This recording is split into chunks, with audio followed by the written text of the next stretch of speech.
He said after the Prophet left, and the Prophet ﷺ was not only teaching those things that are necessary to live a fully human life. So the Prophet ﷺ taught us how to pray, which is obviously devotion is our purpose, and so that's the most important thing. But he also taught the things about eating, about dress, modest dress, eating healthfully, minimalizing what we eat, not eating too much. He taught how to interact with people, akhlaq, all of those things. But he also was a ruler. And he differs from Isa, for instance, in that, because Isa alayhi salam never ruled. He was a prophet, but he never ruled. And that's why sometimes Christians will criticize the Prophet ﷺ for aspects of his life on earth.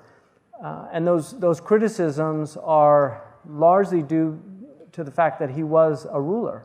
And so he made judgments that rulers make. And he made the best judgments because he was the best of rulers. But Jesus was never a ruler. So it's much easier to have an idealized view of Christ in their mind, because we don't know what he would have done had he been a ruler, had he had the power to act as a political leader as well as a prophet. But our Prophet ﷺ did. He had to deal with military situations. He had to deal with treason, which is a capital crime in the governments of the world. So the fact that he had people put to death for treasonous reasons, people can fault him. That doesn't sound like a prophet. No, that doesn't sound like your prophet, because your prophet was never in a position where he was forced to make a ruling like that.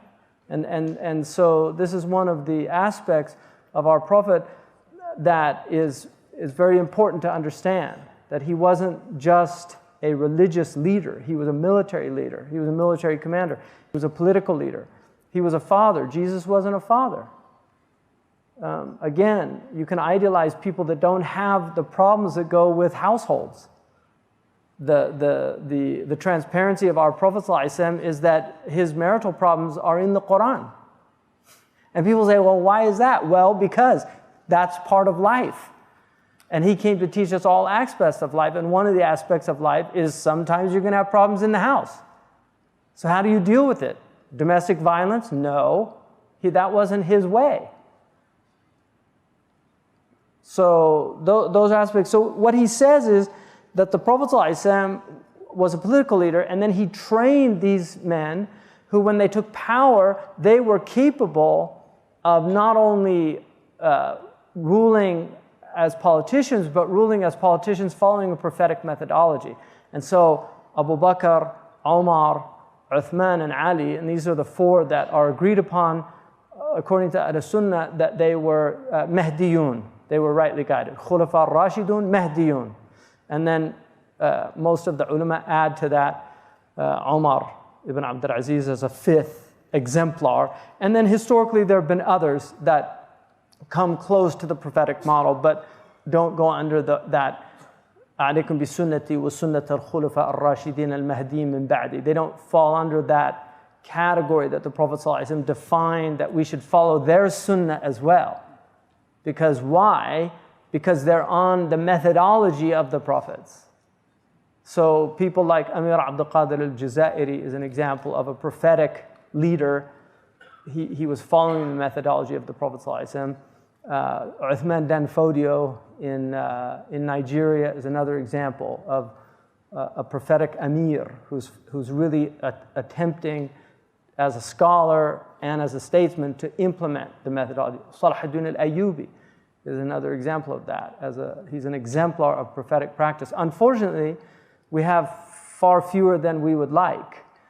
But our civilization, in terms of just pure human legacy, I think has far more examples of benevolent and enlightened leadership than other pre-modern civilizations. So that's also in our favor, but it doesn't mean that there weren't serious problems. So what he says is that they were able to judge as exemplars of the prophetic methodology. So they didn't need recourse to ulama. And so he said because of that reason, the ulama were not involved in politics. They were involved in ilm al-akhirah. That's what their concern was. It wasn't about the dunya. But as these leaders who had knowledge began to disappear, then they began to rely on fuqaha, because they were no longer faqih, because according to our tradition, the imam should be a mujtahid. So the political leadership should actually be a mujtahid. He should be able to decide what the hukm shar'i, the legal ruling is in any given situation. That changed, but during the time, for instance, of the tabi'een, they still had rulers. Even during the Umayyad period and the Abbasid period, the rulers generally were highly educated Muslim scholars as well. And many of them loved the company of grammarians, of literary scholars, poets, because they had great knowledge of language. Now, a lot of them can barely put two sentences together. In fact, some of them, if they just applied for a job as a doorman at a good hotel, they probably wouldn't get the job. It's amazing how they got into power, which shows you tu'ti mulkum man tasha, you know. You give dominion to whomever you please, including the gardener, you know, or the son of an Ethiopian shepherd. Huh? Amazing. You know, Obama in Ethiopia, because he's from Luo tribe, you know the Luo tribe, it's a tribe in Ethiopia. A Luo tribesman could not get elected president in Kenya because of his tribe. You can ask any person from Kenya, except maybe a Luo, but you ask everybody else, and they'll tell you that he couldn't get elected in Kenya just because of his tribe. But how do you get... You give it to whomever you please. If that's not a proof of that verse, I don't know what is. I mean, a man whose middle name is Hussein, and his last name rhymes with Usama. Amazing. So what he said